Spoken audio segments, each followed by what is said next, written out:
Okay, I hope you had a really relaxing spring break, and yeah, we're back in school. So hey, so I want to finish World War One this week and the Treaty of Versailles. That's the goal for this week.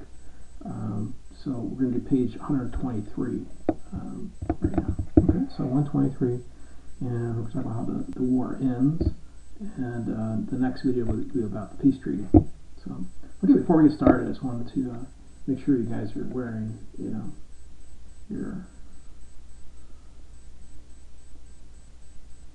your protection before you go out. Because President Trump said that a scarf is better than a mask because it's thicker. I feel protected right now, so just kidding. Okay, so let's go ahead and get started. So by 1917, there's no clear winner in the war. The war had been going on for 3 years. Millions of people died, and there's no end in sight. And so the British tried to take out the Ottoman Empire, and they failed gallipoli. The next thing they tried was a thing called the Balfour Declaration.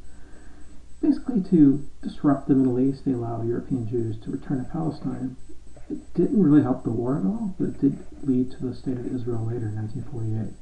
So you could trace back the country of Israel to the Balfour Declaration. And it really wasn't so much that the British were trying to help Jewish people, it was more about trying to disrupt the war effort by the Turks.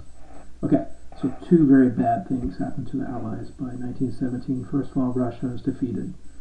And by then, the Empire of Russia was gone, and now it's the Soviet Union. And the first thing the Soviet Union does, under Lenin, was to create a peace treaty with the Germans. And that ends the Russian rule, closes the Eastern Front.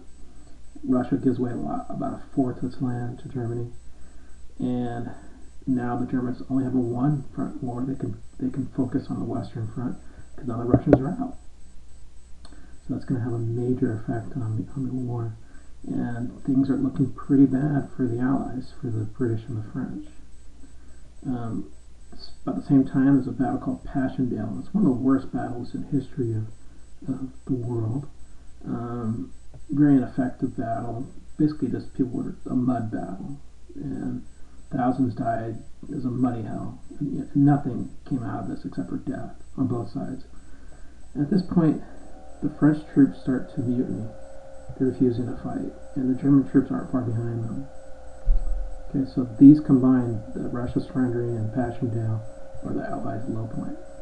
Okay, moving on. So Germany's actually doing well, but then they mess things up. They made two critical mistakes, and historians are always perplexed by this. Why did they do that? The first is the sinking of a British ship called Lusitania that had Americans on it, and Americans died. And there's some controversy on that. The Germans said that the Americans were illegally supplying the British through these passenger ships, similar to the Titanic. So think of the Titanic, similar kind of thing. And but it had a terrible effect. A lot of people in the United States were angry that these Americans were killed by a German submarine. That's step one. Step two, maybe a fake. I've never been convinced this was real. It's called the Zimmerman telegram. And basically, the Germans sent a secret letter to Mexico saying, hey, if you invade the U.S., we're going to give you back California and Texas. Well, a couple problems with that. First of all, it's hard to say that Mexico was going to be able to invade the U.S. It's kind of absurd. Although America was not a powerful country at that point. And we'll never really know if it was fake or not because, well, first of all, the British are the ones that disclosed it, and that's suspicious. And the other thing is that Mr. Zimmerman, the man that made the telegram, died very suspiciously after the end of the war. Anyway, so because of that, those two reasons above, the U.S. enters the war in April 1917. It takes a full year to mobilize. For a year, it just takes us a year to get soldiers ready, train them. And there's some parallels to what's going on with the coronavirus. It just takes a long time to get things going. That happened back in 1917, so it takes a full year. So Germany decides they have about a year to win this war. They're going to take one last shot at Paris, and they get close, but they run out of time. And when they run out of time, because the Americans are there, and the war goes back to the original lines. So by 1918, no one's won this war, and basically both sides are completely wiped out. At that point, revolts take place in Germany and Austria. The Kaiser abdicates, moves to Holland. communists take over parts of Germany, communists take over Austria-Hungary. And there's just no winner to this war, so both sides agreed to an armistice. And armistice is not a surrender. It's the idea that no more people should die.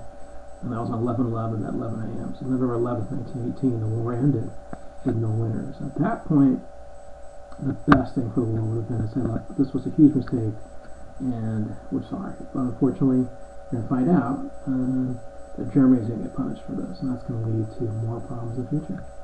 Okay, so let's put my White House protection on here. There we go. Oh, I could do the nose too, huh? And I will see you guys on Zoom. Alright, have a good day.